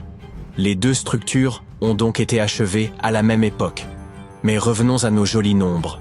Vous avez entendu parler de Cléopâtre, cette princesse égyptienne dont on dit qu'elle était d'une grande beauté? Elle a vu les pyramides, mais elle vivait plus près de l'époque du premier iPhone que de celle des bâtisseurs de pyramides. Fascinant, non? Vous pouvez voir des milliers de personnes autour de vous. Ils travaillent dur pour construire le tombeau du pharaon. Mais combien sont-ils exactement? Un philosophe grec a estimé qu'il y avait jusqu'à 100 000 ouvriers. Ce chiffre semble acceptable pour une structure aussi gigantesque, mais il ne peut pas être correct. La science ne peut tout simplement pas confirmer ce chiffre. Les égyptologues estiment le nombre total d'ouvriers à 30 000. Et oui, Indiana Jones était l'un d'entre eux, du moins sur le grand écran, mais il est arrivé en retard. Les égyptologues en savent beaucoup sur les pyramides, mais ils ne savent pas tout. Non pas parce qu'ils ne veulent pas savoir, mais parce qu'ils n'ont pas encore recueilli suffisamment de preuves. Ils ne peuvent que supputer le processus de construction. D'abord, les ingénieurs arrivaient pour choisir le bon endroit et prendre les mesures nécessaires. C'est pour cela qu'ils avaient besoin de toutes ces mathématiques compliquées. Ensuite, il fallait s'approvisionner en matériaux. les gros blocs de pierre dont j'ai parlé plus haut. Les bateaux les livraient à l'emplacement de la future pyramide, et les ouvriers pouvaient enfin s'atteler à la tâche. Ils travaillaient en petits groupes, mais ils étaient au moins 2000 à ciseler et à sculpter à tout moment. Cela ressemble à un chantier d'aujourd'hui? C'est très similaire, mais ça se passe il y a des milliers d'années. Il est étonnant de voir ce que les Égyptiens de l'Antiquité étaient capables de réaliser avec des outils en cuivre et en pierre. La pyramide est maintenant terminée. Mais s'agit-il de la même pyramide que celle que nous voyons aujourd'hui? Pourquoi cette structure brille-t-elle sous le soleil du désert? N'est-elle pas censée être d'un jaune poussiéreux? Eh bien non. Au fil du temps, l'activité humaine et les éléments ont complètement décapé la couche extérieure des pierres. Des artisans experts avaient poli ces blocs en utilisant uniquement de la pierre et du sable. Le résultat final était une pierre lisse et brillante. Le jour de son achèvement, la grande pyramide de Gizeh était un triangle de lumière parfait. Ses faces polies étaient crantaux comme des miroirs géants, reflétant le puissant soleil égyptien. C'est à ce moment-là que vous devez mettre vos lunettes. La chose brillante que vous voyez au sommet de la pyramide est en réalité faite d'or. On appelle pyramidion la pierre de couronnement que l'on place tout en haut d'une pyramide. Elle était recouverte de feuilles d'or. Comme vous pouvez le deviner, ce sont ces pierres qui ont disparu en premier. Avant de vous ramener dans votre salle de classe, nous allons faire un autre arrêt. Nous nous rendons dans les îles britanniques. Et non, ce n'est pas à Stonehenge que nous allons. Il s'agit de Newgrange, dans le comté de Meath. Les scientifiques estiment que les anciens peuples d'Irlande ont construit ce monument de pierre aux alentours de 3200 ans avant notre ère. Il est donc plus ancien que Stonehenge et que la grande pyramide de Gizeh. La fonction du monticule circulaire de Newgrange est la même que celle de la grande pyramide et est tout aussi mystérieuse. On estime à plus de 220 000 tonnes le volume de pierres détachées présentes dans la vallée. Et il ne s'agit pas de pierres jetées au hasard sur une pile. L'ordre dans lequel elles sont disposées rend la structure imperméable. Cela expliquerait comment Newgrange a pu tenir si longtemps. N'avez-vous pas soudain envie de vous procurer un étui bien étanche pour votre téléphone? Vous êtes de retour à votre pupitre. Mais le cours de mathématiques d'aujourd'hui est la dernière chose à laquelle vous pensez. Vous pensez à la grandeur des pyramides égyptiennes. Et vous vous demandez si nous avons quelque chose de semblable aujourd'hui. Eh bien, sachez que les ingénieurs modernes sont tout aussi impressionnés que vous par la grande pyramide. On trouve une pyramide de verre dans la cour principale du célèbre musée du Louvre à Paris. Le panorama de San Francisco ne serait pas complet sans la Trans-America pyramide de 48 étages. Mais c'est à Las Vegas que l'on est allé le plus loin. C'est dans cette ville que se trouve l'hôtel Luxor. Il est très grand. C'est même la 3e plus grande pyramide de la planète. Et devinez ce qui se trouve juste devant. Oui, une réplique du Sphinx. Elle mesure 33,5 mètres de haut, soit 2 étages de plus que celle de Gizeh. Eh oui, tout est plus grand à Las Vegas. Imagine que tu travailles 7 jours sur 7 sur un grand chantier de construction. Comme des milliers d'autres personnes, tu portes des millions de blocs de pierre et tu les poses les uns sur les autres selon un système complexe. Tu travailles sans équipement de construction moderne. Tu n'as pas de climatisation, ni d'accès permanent à l'eau. Il fait si chaud dehors que tu peux faire frire des œufs sur la route. Tu construis cette pyramide depuis des décennies. Et maintenant, quand elle est enfin terminée, tu apprécies le résultat du travail colossal de milliers de personnes. Tu as devant toi un monument culturel géant de valeur mondiale qui va se figer dans le temps et émerveiller les gens pendant des dizaines de milliers d'années. Quelques milliers d'années ont passé, les gens du 21e siècle voient les pyramides et se disent « Waouh, je ne peux pas croire que des humains aient construit ça ». Oui, les gens qui ont construit les pyramides n'auraient pas apprécié ce genre de remarques. Mais en fait, il y a de bonnes raisons de penser que les gens qui l'ont construit ont utilisé une technologie hors du commun. De l'extérieur, on dirait que les grandes pyramides ne sont que de grands triangles de pierre. Les gens ont simplement posé des blocs lourds les uns sur les autres. Et c'est tout. En fait, la conception semble trop parfaite pour être vraie.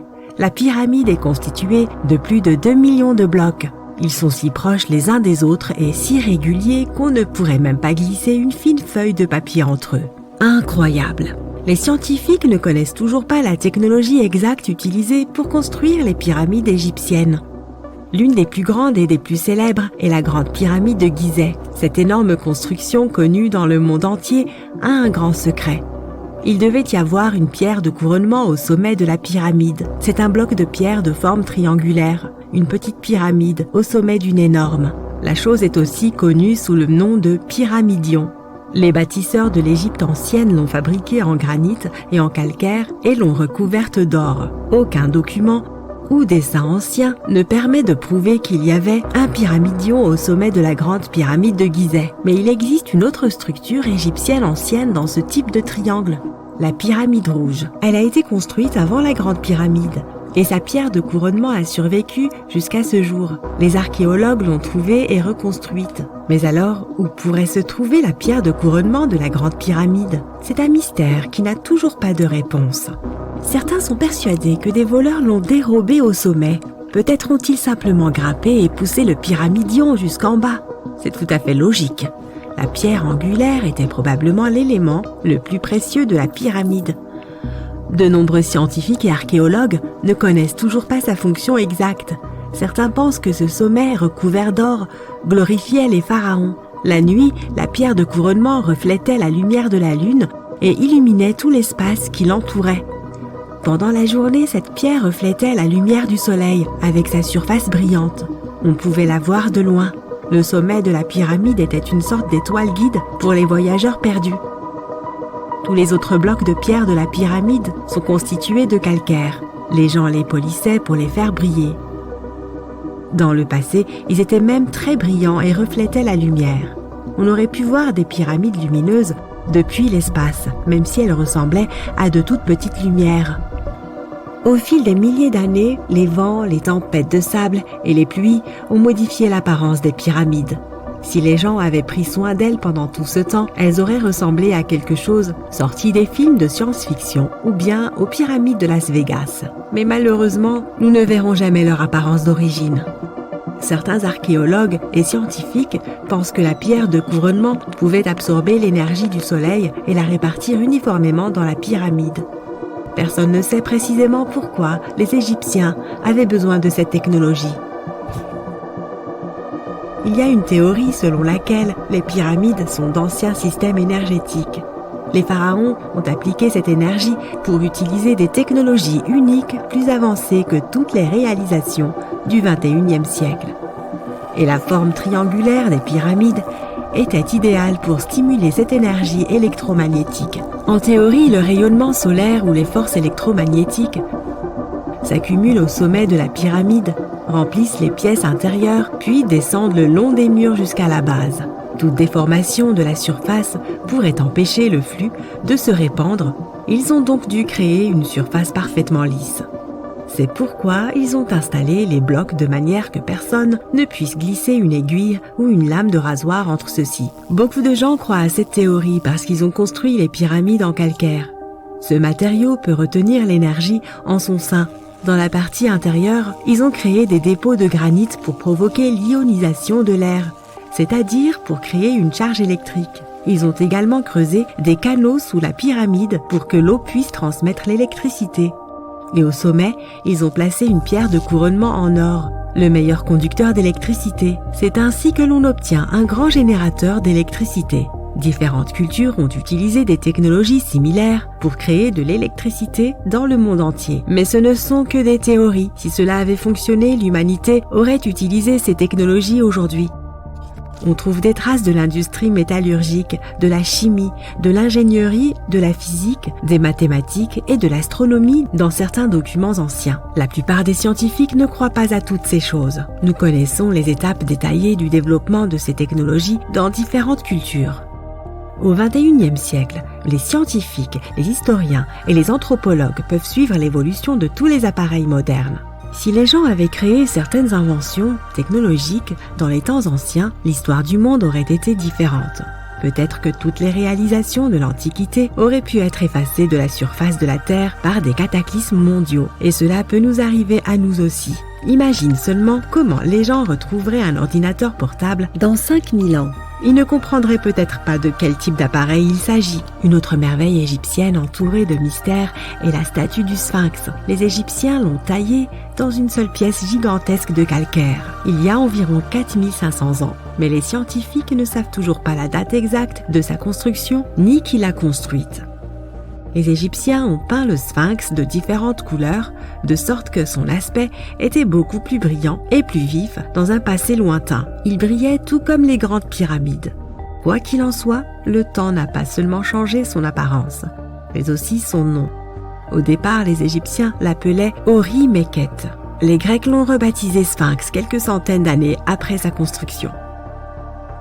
Il soulignait la grandeur des souverains d'Égypte. Il remplissait également la fonction symbolique d'un chien de garde qui surveillait la tombe du pharaon et les chemins qui menaient à celle-ci. Cette version semble réaliste, puisque les archéologues ont découvert de nombreuses entrées secrètes au pied du sphinx. Peut-être que ces pièces et ces tunnels complexes mènent à des salles souterraines contenant des trésors, et les trésors ne sont pas toujours de l'or ou des bijoux. Selon les légendes et les théories, le sphinx garde la salle des archives où sont stockées toutes les connaissances de l'humanité. Les informations sur l'ancien état mythique de l'Atlantide pourraient se trouver ici. Tu peux trouver de nombreuses cartes détaillées des donjons internes du sphinx sur Internet. Elles montrent des structures de 12 étages de profondeur sous la statue. On dirait une petite ville remplie d'or, de parchemins de savoir et de divers artefacts anciens. Mais on ne peut pas croire toutes ces cartes. Ce ne sont que des théories. Plusieurs milliers d'années se sont écoulées, mais les gens ont en réalité très peu d'informations sur ce sujet. Les archéologues savent qu'il y a encore beaucoup de choses étranges et passionnantes à propos du sphinx qui n'ont pas encore été découvertes. Les gens du coin ont souvent peur de faire des recherches car ils croient qu'ils peuvent réveiller quelque chose de terrible, des profondeurs souterraines. Par conséquent, ce sont surtout des scientifiques d'autres pays qui mènent les fouilles. En 1998, des scientifiques ont découvert d'étranges tunnels qui menaient à des pièces vides sous le sphinx. Ils ont constaté que des personnes avaient essayé de passer par ces tunnels dans le passé. Et il est possible que ces personnes aient emporté tous les trésors qui s'y trouvaient. Une des légendes dit qu'un puissant artefact se trouve sous le sphinx. Son pouvoir pourrait changer le monde entier, mais les habitants le cachent car il pourrait nuire à la planète. Certains pensent que l'on peut trouver des preuves de technologie inconnue peintes sur les murs de granit des tombes des pharaons. Mais le plus probable est que ces peintures et ces signes nous racontent juste les mythes et les légendes de l'Égypte ancienne. Mais que se passe-t-il si les symboles et les dessins égyptiens sont des instructions détaillées pour utiliser les technologies anciennes? Et si les habitants qui vivaient à cette époque pensaient les gens dans le futur ne seront pas capables d'obtenir de l'énergie par eux-mêmes. Alors laissons-leur des instructions détaillées. Quoi qu'il en soit, il existe de nombreuses énigmes et théories. En réalité, la recherche de réponses est une entreprise dangereuse, car il n'est pas facile de pénétrer dans les salles souterraines. Les fouilles peuvent détruire la structure de l'ensemble du sphinx. Toute personne qui se trouve dans les tunnels peut se perdre et ne jamais retrouver son chemin. En plus, cela coûte beaucoup d'argent. En fait, ce qui serait génial, c'est que des chercheurs puissent inventer un appareil qui pourrait scanner les zones souterraines et nous montrer des plans détaillés. Que fait un bateau au beau milieu du désert? On s'attendrait plutôt à retrouver un navire près des côtes. Cette question a préoccupé les archéologues pendant des décennies. En 1988, une tempête s'est abattue près de l'un des sites archéologiques majeurs de l'Égypte ancienne. Une structure en bois est alors apparue, dégagée des sables. Elle avait été rongée par les termites, mais les scientifiques étaient résolus à percer son mystère. En l'an 2000, les fouilles ont débuté à proximité d'Abydos, et une équipe d'experts américains a rapidement découvert un bateau de 21 mètres de long. Cependant, cette découverte n'était pas isolée, puisqu'ils ont mis au jour 14 autres embarcations, soigneusement alignées les unes à côté des autres. L'état de ces navires a rendu leur extraction complète impossible, mais, heureusement, le bois était suffisamment bien préservé pour y prélever un échantillon. Les analyses ont révélé que ces bateaux dataient d'environ 5000 ans, faisant ainsi de cette flotte la plus ancienne de l'histoire humaine connue à ce jour. La période de leur construction remonte à 5 siècles, avant l'édification des pyramides de Gizeh. Chaque navire était abrité dans une chambre voûtée, parfaitement adaptée à ses dimensions. Cette pièce mesurait environ un tiers de la taille d'un court de tennis et était entourée de murs en briques de boue, ornés de plus de 120 représentations de bateaux. Ces dessins avaient été incisés sur des murs blanchis à la chaux, remarquablement préservés au fil du temps. Les scientifiques sont au fait de l'existence de ces chambres mystérieuses depuis plus d'un siècle, période durant laquelle un archéologue britannique, Arthur Weigall, a découvert une structure intrigante à l'ouest du Nil. Son équipe a eu un aperçu des murs intérieurs, mais une partie du toit s'est malheureusement effondrée, les contraignant à interrompre leur exploration. Bien que les chercheurs aient abandonné le site, son emplacement a continué d'être inscrit sur les cartes. La position des bateaux a d'abord amené les scientifiques à penser qu'ils se trouvaient sur une rive du Nil. Cependant, cette théorie présentait une faille. Actuellement, le fleuve s'écoule à près de 11 km à l'ouest d'Abydos. Des recherches supplémentaires sur le terrain environnant ont révélé que le Nil n'avait pas changé de cours au fil de l'histoire. De plus, si les bateaux avaient flotté près d'un quai, leur position aurait été instable. Or, les 14 embarcations découvertes à Abydos étaient parfaitement alignées les unes par rapport aux autres. Une seule conclusion pouvait être tirée de cette situation. Quelqu'un les avait délibérément disposées ainsi, ce qui impliquait un effort considérable. Chaque bateau pouvait accueillir jusqu'à 30 rameurs, prouvant ainsi qu'ils étaient adaptés à la navigation. Il ne s'agissait pas de simples maquettes, mais les chercheurs doivent encore déterminer s'ils ont effectivement navigué sur des étendues d'eau de l'Égypte ancienne. Cela n'enlève rien à l'importance de cette découverte. Auparavant, les archéologues n'avaient mis au jour que des modèles réduits. Dans le tombeau de Toutankhamon, par exemple, on dénombre 35 maquettes de bateaux. Et pendant une longue période, ces figurines constituaient les seules indications sur l'apparence des navires de l'Égypte ancienne. La conception de ces bateaux atteste de leur authenticité. Ils constituent les plus anciens exemples connus de ce que l'on appelle des bateaux construits. Dans l'Antiquité, les gens réalisèrent des embarcations primitives en creusant de grands troncs d'arbres, tandis que l'alternative consistait à assembler des roseaux pour former un radeau. Mais les bateaux découverts à Abydos étaient composés de planches attachées ensemble. Cette découverte a marqué une avancée significative dans le domaine de la construction navale. À leur époque, ces bateaux devaient être impressionnants, car le bois représentait une ressource précieuse. Dans le désert, il n'y avait pas de bois, et le cèdre devait être importé du Liban. Seul le pharaon pouvait se permettre un tel luxe. L'étude de la zone entourant l'ancienne flotte a également apporté des éclaircissements supplémentaires. Les scientifiques ont découvert une structure en briques de boue dédiée au culte du pharaon, et sa date de construction approximative coïncide avec celle des bateaux en bois. Les mêmes briques utilisées pour édifier ce bâtiment ont également servi à enfermer la flotte. Lors de leur construction, les salles qui les abritaient étaient dotées d'un plafond, une section que les archéologues ont mise au jour au début du XXe siècle. Tout comme les momies dans leurs sarcophages, ces magnifiques navires reposaient à l'intérieur de voûtes splendides. L'extérieur de ces salles était tout aussi impressionnant. À l'origine, les murs extérieurs étaient revêtus d'un enduit en calcaire blanc qui avait la capacité de réfléchir la lumière. Sous les rayons du soleil désertique, la structure abritant les bateaux devait resplendir à des kilomètres à la ronde. Les bâtisseurs égyptiens anciens ont employé la même méthode pour recouvrir les pyramides 5 siècles plus tard. Aujourd'hui, leur surface apparaît en dents de scie, mais cela n'a pas toujours été le cas. Lors de leur construction, les pyramides présentaient une fine couche supérieure de calcaire blanc, dont la surface lisse scintillait sous la lumière du soleil. Plutôt que d'avoir des marches, la couche extérieure des pyramides se présentait davantage comme une pente élégante. Les archéologues sont aussi se posaient une ultime question. À quel pharaon appartenait cette flotte? La réponse se trouvait à moins de 2 km du site, à l'emplacement du tombeau d'un pharaon de la 5e dynastie, le roi Sésostris III. La période et le style de construction de ce dernier coïncidaient avec ceux des chambres contenant les bateaux. La fin de son règne pourrait expliquer comment ces embarcations ont fini en plein désert. Il est probable que le pharaon soit mort dans le nord de l'Égypte, puis que son corps ait été transporté le long du Nil jusqu'à Abydos, dans une majestueuse procession de bateaux décorés. Les vaisseaux furent ensuite descendus dans des chambres situées près du lieu de dernier repos de leurs propriétaires, ce qui revêtait une signification symbolique. Dans la croyance des anciens Égyptiens, les navires occupaient une place centrale. Leur divinité suprême, le dieu Ré, parcourait le ciel durant la journée sous la forme du soleil, tandis que la nuit, il naviguait à travers le monde souterrain dans une barque solaire.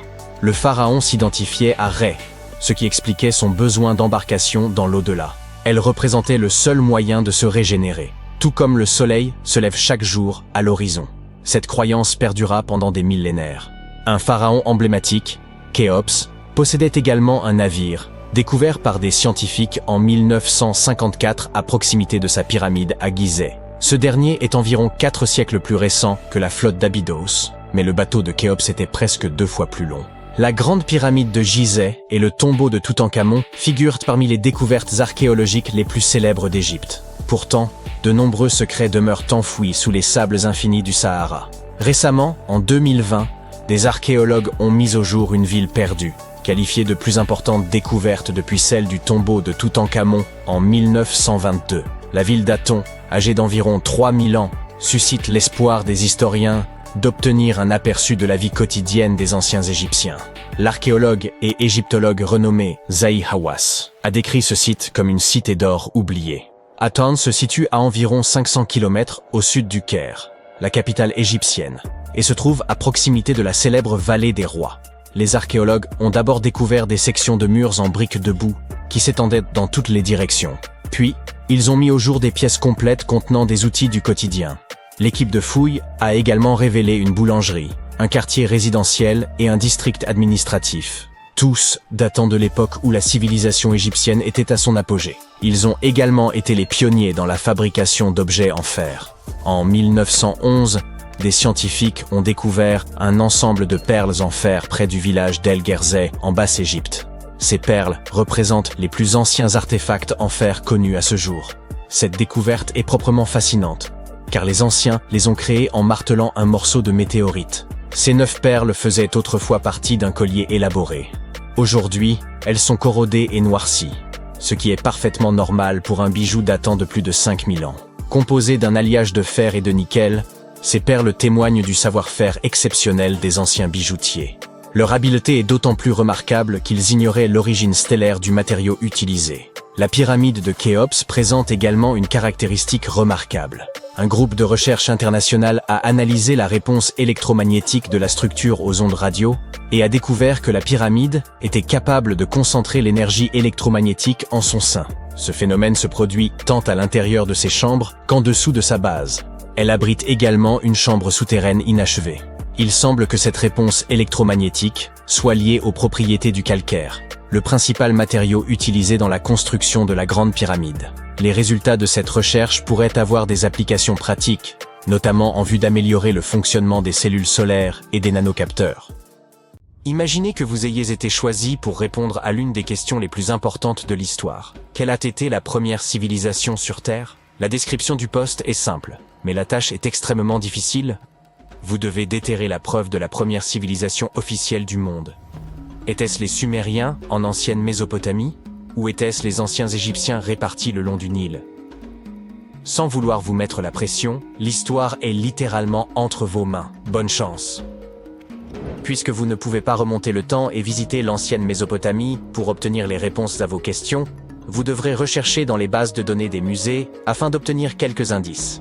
Avant toute chose, nous avons besoin d'une définition de ce qui est considéré comme une civilisation. Il ne s'agit pas seulement de milliers de personnes regroupées et vivant harmonieusement. Il y a certains éléments clés qui, ensemble, font d'un groupe de personnes une civilisation. Comme, par exemple, le domaine de l'urbanisme, autrement dit, la construction de villes, les systèmes d'irrigation et l'écriture. Vous décidez de commencer votre recherche en plongeant profondément dans l'histoire des Sumériens, qui occupent aujourd'hui la position de première civilisation du monde. Maintenant, imaginez être le premier de votre espèce. Cela signifie ne pas avoir d'exemples externes. Cela signifie plutôt partir de zéro. Première chose dont vous aurez besoin, un lopin de terre. Et comme il n'y avait pas de compagnie des eaux actives à cette époque, vous aurez besoin d'un terrain avec un accès facile à l'eau. Donc, les Sumériens se sont installés entre 2 grands fleuves appelés l'Euphrate et le Tigre, dans le sud de la Mésopotamie vers 5000 avant notre ère. Fait amusant, la Mésopotamie se traduit par « la terre entre 2 fleuves ». Sur une carte moderne, c'est à peu près là où se trouve l'Irak aujourd'hui. En plus de la terre, une civilisation a besoin de moyens pour obtenir de la nourriture. La civilisation sumérienne a dû faire face à un climat sec et chaud, mais ils ont réussi à faire prospérer l'agriculture dans la région. En détournant les eaux des rivières et en créant des réservoirs et des barrages, les Sumériens ont permis à une série de colonies d'émerger à travers les plaines de Mésopotamie. La célèbre ville de Babylone en faisait partie. Vous savez, la ville qui aurait eu ses jardins suspendus? Je dis supposément parce qu'aucune preuve définitive de l'existence réelle de ce monument n'a été trouvée. Cependant, il était considéré comme l'une des 7 merveilles du monde antique et cité comme un exploit remarquable d'ingénierie dans un livre ancien publié vers 290 avant Jésus-Christ. Bien qu'aucune trace des jardins de Babylone n'ait été trouvée, les Sumériens étaient reconnus comme des bâtisseurs extrêmement habiles. Leurs villes étaient remplies de constructions en briques de boue, et les plus impressionnantes étaient connues sous le nom de ziggourats, des pyramides à degrés construites à des fins spirituelles. Les Sumériens ont construit un réseau commercial pour compléter les ressources rares et ont commencé à échanger des marchandises avec des civilisations émergentes à proximité, comme l'Anatolie et l'Égypte. Le début du commerce a poussé les Sumériens à développer ce que l'on croit être le premier système d'écriture au monde. Il a commencé comme un système simple, datant probablement de 3400 avant notre ère. Dans ce système, chaque syllabe était représentée par un dessin. Par la suite, il a progressivement évolué en un système d'écriture cursive totalement développé. Ne me crois-tu pas ? Jette un œil à cette pièce de l'époque babylonienne. Cette immense plaque de basalte est appelée le Code de Hammurabi. Elle est reconnue comme la première collection de lois écrites de l'humanité. Selon l'histoire, elle a été gravée dans la pierre volcanique vers l'an 1760 avant notre ère. Regarde la précision de ces gravures. C'est assez stupéfiant. Mais le contenu est également surprenant puisque ces 282 règles varient des réglementations commerciales aux lois strictes de la justice. Le fait est que les historiens n'ont pas de consensus sur la question de savoir si les Sumériens ont réellement été les premiers à inventer l'écriture. Certains pensent qu'il pourrait s'agir des anciens Égyptiens. Arrêtons-nous ici. On pense que les établissements de l'Égypte ancienne ont commencé autour de l'an 5500 avant notre ère, ce qui est antérieur à la civilisation sumérienne. Mais souvenez-vous que j'ai dit qu'une civilisation avait besoin de quelques éléments avant d'être considérée comme telle. L'Égypte ancienne était composée de plusieurs petites cités-États, telles que Memphis, Abydos et Thèbes, disséminées le long du fleuve Nil. Ce n'est qu'en 3000 avant notre ère que l'Égypte fut unifiée sous un seul royaume et dura comme un empire jusqu'à près de 1000 avant notre ère. Bien qu'il n'y ait pas de consensus à ce sujet, certains experts en égyptologie estiment que ce pourrait être des immigrants sumériens qui ont fondé les premiers établissements égyptiens. La preuve pourrait être la présence de sceaux cylindriques en pierre dure, un objet largement utilisé en Sumer. Ces sceaux servaient à garantir l'authenticité des transactions légales. Mais il est difficile de déterminer si cette méthode a été introduite par des immigrants sumériens ou simplement par le commerce. Étant donné que la période de temps n'est pas l'un des critères que nous pouvons utiliser pour déterminer qui est venu en premier, nous devrons nous tourner vers autre chose. Mais quoi ? Comme les Sumériens, les Égyptiens étaient également des constructeurs hautement qualifiés. Évidemment, ils ont construit les célèbres pyramides de Gizeh et bien d'autres sur tout leur territoire. Pour améliorer leur technique de construction, ils se sont immergés dans le développement d'une compréhension plus approfondie des mathématiques. Ils ont développé une nouvelle forme de mesure, appelée le coudé, qui était l'équivalent de la longueur d'un bras. La Grande Pyramide, par exemple, mesure 440 coudées sur 440 coudées. Ils étaient également des astronomes innovants, combinant leurs compétences mathématiques avec une observation astronomique attentive. Ils furent la première civilisation à utiliser une division du jour en 24 heures. Et ils ont même créé un calendrier solaire, qui fut le premier système de datation de l'histoire à comporter 365 jours dans une année. D'accord, il est indéniable à quel point ils étaient impressionnants. Mais certains experts disent que le différend doit être réglé par la comparaison de leur système d'écriture. L'écriture hiéroglyphique, le premier style d'écriture égyptien, remonterait à 3000 avant notre ère. C'était une composition de plus de 700 symboles qui étaient engravés dans la pierre. Pendant longtemps, les chercheurs ont cru que l'écriture sumérienne était antérieure à l'égyptienne. Mais une découverte récente faite par des chercheurs de Yale prétend le contraire. Des archéologues ont découvert un panneau de 4 signes qui aurait été écrit vers 3250 avant Jésus-Christ. Oh, et ils ont également trouvé un autre dessin sur roche représentant un éléphant enceinte qui pourrait dater de 4000 avant Jésus-Christ.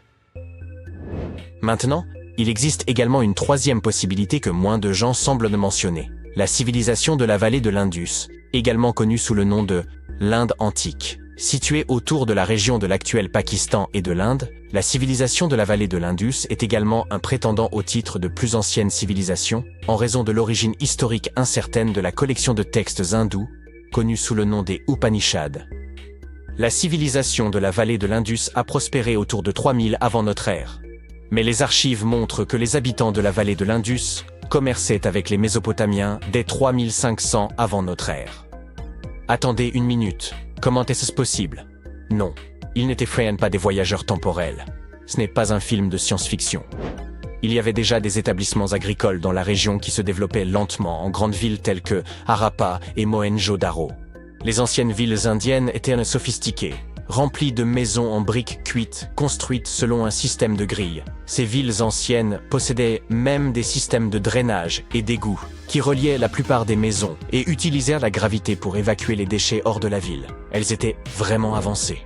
Ils étaient également une civilisation extrêmement religieuse, et les croyances hindoues étaient au cœur de leurs pratiques. Malgré cela, leur ville n'était pas remplie de bâtiments spirituels. En réalité, le bâtiment le plus important de Mohenjo-Daro était un bain public. Intéressant, n'est-ce pas? Maintenant, pourquoi ne pouvons-nous pas savoir s'ils étaient la plus ancienne civilisation sur Terre? Même si certains historiens soupçonnent que les origines des habitants de la vallée de l'Indus peuvent remonter à 5000 avant notre ère, il n'y a aucune preuve concrète de cela, seulement des spéculations. La meilleure preuve que nous ayons sont les Upanishads. Les Upanishads sont des textes remplis de philosophie, de mantras et de cérémonies. Le fait est qu'une partie des pratiques hindoues consistait à mémoriser et à transmettre la sagesse des Upanishads sous forme orale. Ainsi, il a fallu un certain temps avant qu'elles n'apparaissent sous forme écrite. Eh bien, je dirais que les historiens ne sont pas vraiment sûrs de quelle était la première civilisation du monde. Nous ne pouvons que deviner à ce stade. Mais qui sait quelle nouvelle découverte pourrait révéler